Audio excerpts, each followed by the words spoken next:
Mommy Marge Life. Please support my sponsor, Mommy Marge Life. Yo, what's up? So nandito naman tayo guys para sa panibagong tutorial sa sa Avanza natin, lalo na sa mga Toyota All New Avanza 2022. So paano tanggalin or i-reset yung gear na nag-indicate dun sa dashboard natin? Katulad nito, tingnan nyo.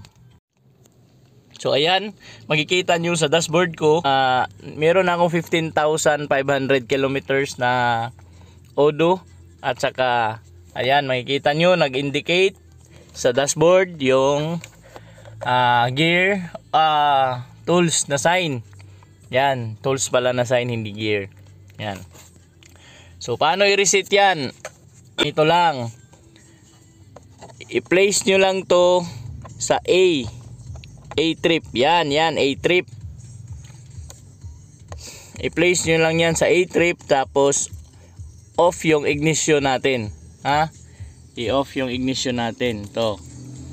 Okay, so place, lagay nyo sa A-trip, tapos i-off yung engine, ignition.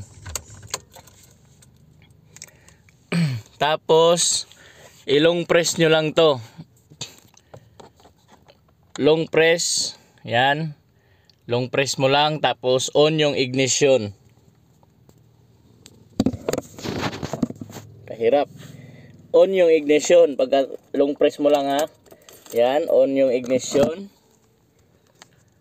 Yan, nagbi-blink siya hanggang mawala, tapos bitawan na. Yan.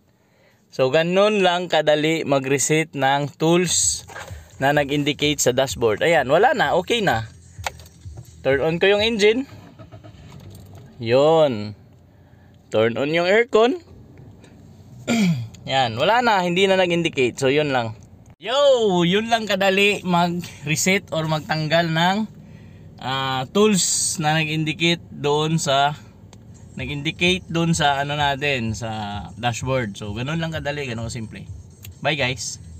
Mommy Marge Life. Please support my sponsor, Mommy Marge Life.